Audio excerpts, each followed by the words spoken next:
Hello and welcome to a look at Sly Spy, Secret Agent for the Amiga, a Data East arcade original that was converted by Software Creations and released by Ocean. You likely want the plot, so I'll give you the plot, slightly embellished because why not?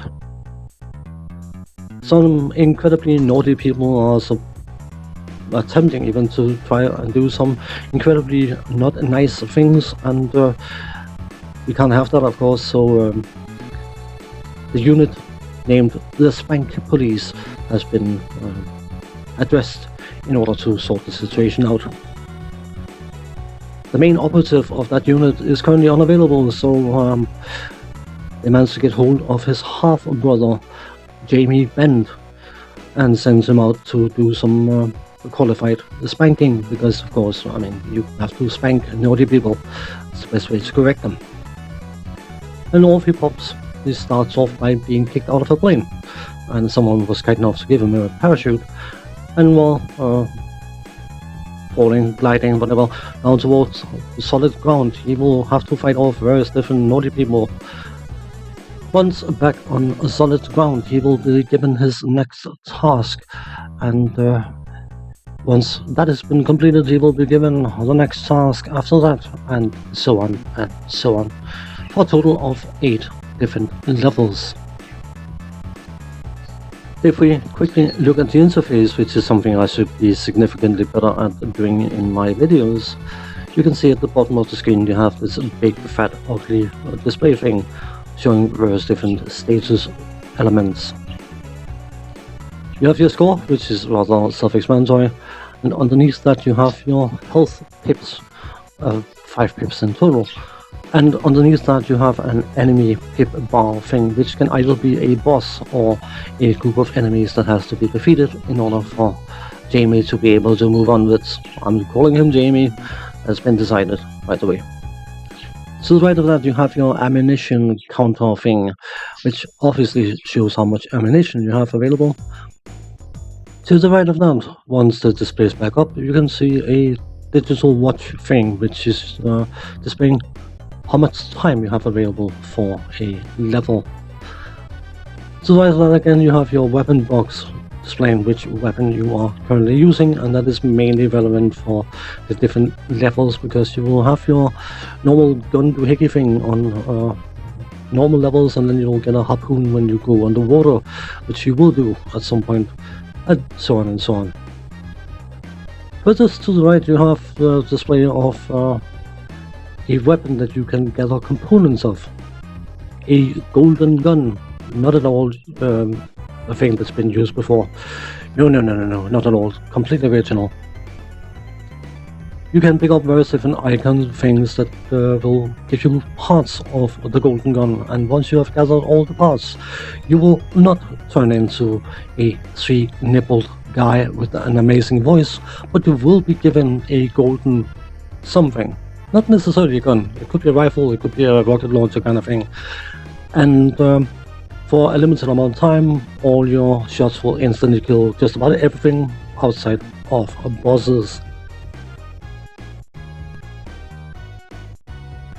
The gameplay is, as you can likely gather, a platform action shooter thing, but because of the various different stage types, it is not just that.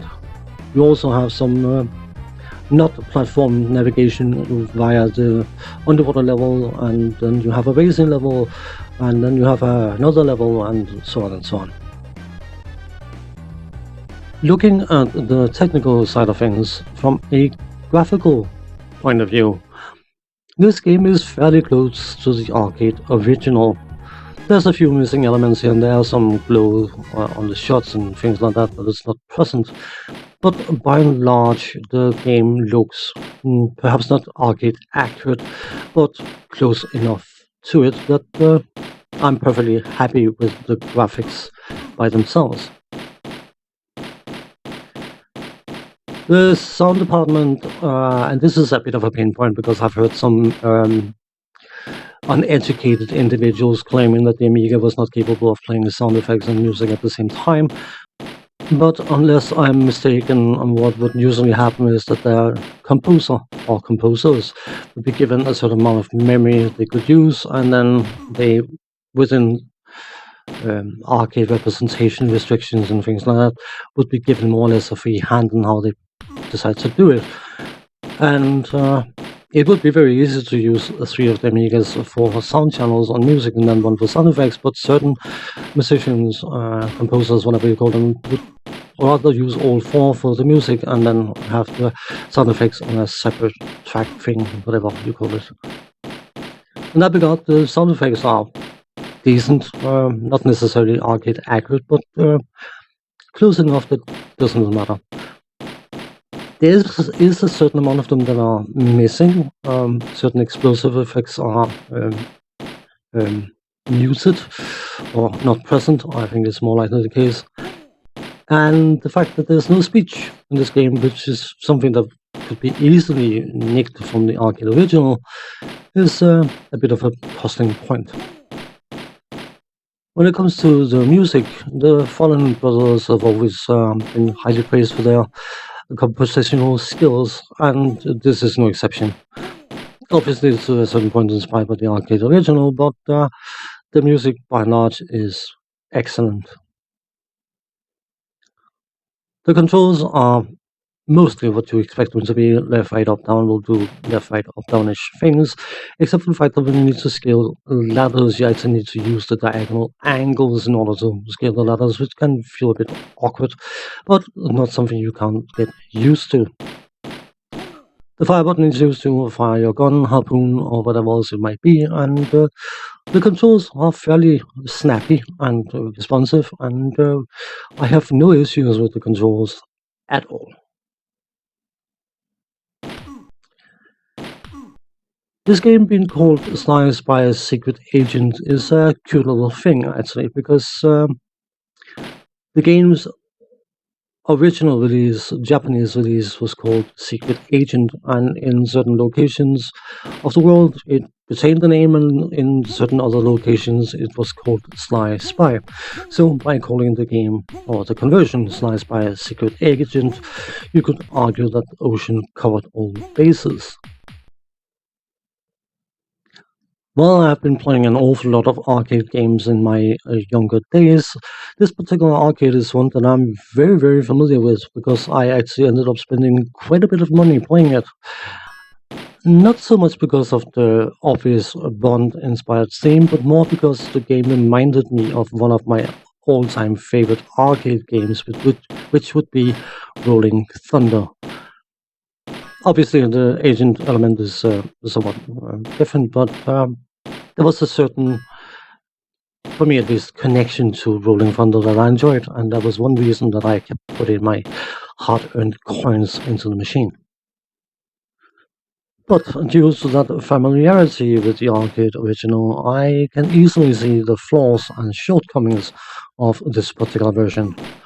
The video noise shifting to a game that was played powered by 14 megahertz, just to see if it made a difference, because you can likely gather that the main issue with this game is its pacing.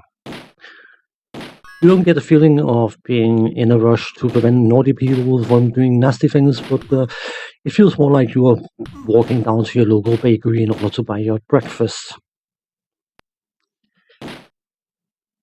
On top of that, the lack of enemies on screen can make the action part of the action game not very actiony, and that means that the game lacks excitement, which is a bit of a shame for an action title, you could argue. By speeding up things, running it on a faster processor, the main thing you do is desync the sound, which is a bit of a not pleasant thing. And of course the fact that because you're increasing the overall pacing, that means that the enemy respond quicker and shoot quicker and all that good stuff. So it increases the pace, but not in a pleasant way. All in all, I wouldn't say this arcade conversion is bad. It just needs so much more oomph. Thanks for watching. Take care. See you next time. Bye bye for now.